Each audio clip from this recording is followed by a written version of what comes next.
In the few times on the channel when I've talked about size difference between opponents, the advantage that you can create from weight cutting, I've always seen comments below saying, does size really make that much of a difference when you're talking 5-10 pounds? And that's what I want to talk with you guys about today. And I have the perfect example to explain to you just how beneficial it is to be that much bigger. So I'll roll the intro and then I'll have all the information for you guys.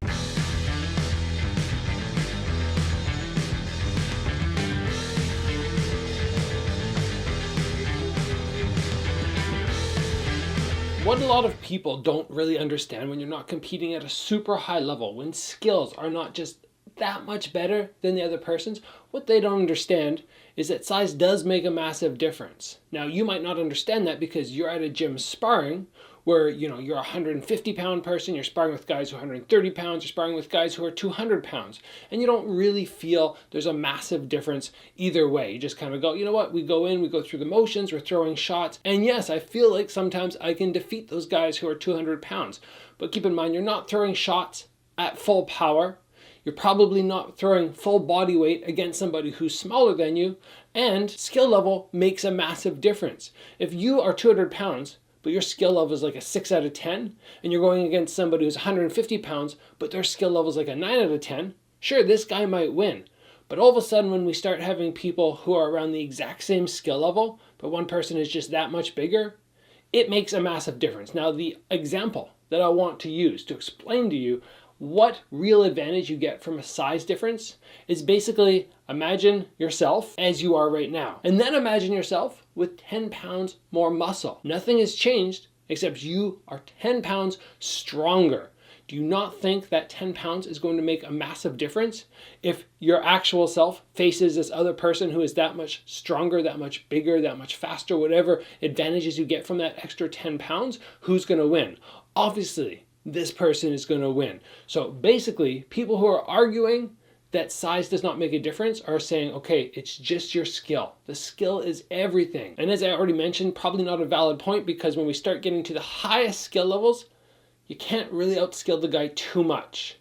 But that strength, that extra weight does make a difference. So this is something to keep in mind when you guys are choosing your weight class or you're choosing how much weight you're going to cut. If you overcut, it can definitely hurt you. This is something that is fact. An overweight cut where you're going to feel fatigued, drawn out, you're not going to be able to rehydrate, that is going to hurt you like crazy. But if you're one of those people who are very good at weight cutting, you can drop from 170 pounds down to 145 and then shoot back up to like 165. This is very realistic. If you can do that and make sure that you outsize your opponent and your skill level is as good as your opponent's, then the victory is that much closer, that much more secured and guaranteed. So be very aware when you're choosing your weight class, what is appropriate and what is just far too easy to make the cut. And in the past, I had points where I would step on the scale with my jeans on at 140 pounds. This was a long time ago when I was walking around 138 pounds. But anyway, I did not recognize the fact that I had to actually drop some weight to have that advantage. I would just step on the scale with the jeans and go, whatever, I'm going to beat this guy. But my skill level was that much higher than everybody's in the amateur stage, and I had not reached the best guys in the world. Doing that nowadays would be a very, very short-sighted approach to getting victory. And even for my upcoming fights in karate combat, the weight class has jumped from 145 to like 149. So I need to actively try and make sure that I'm putting on some more muscle just so I can be a little bit more competitive at that slightly higher weight class. Now keep in mind that weight does not guarantee victory in any regard unless we're talking super close skill levels. So if you have two guys who are both, entry level, but they're very, very skill comparable, then yes, size will matter. If one guy has a much higher skill level, then the size is not so important anymore. But this is just something that I want you guys to keep in mind. If you're watching fights, it might just be something that is beneficial for you to really be able to wrap your head around.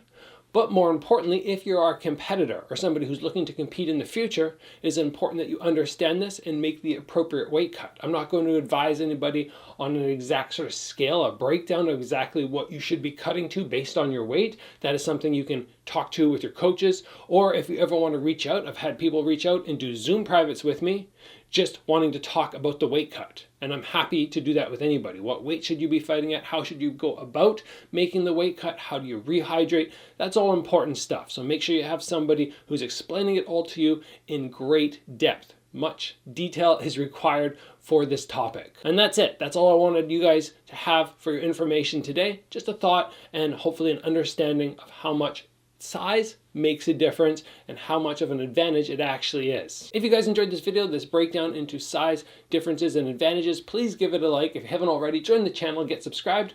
Train hard, guys, and I'll see you back here soon for another video.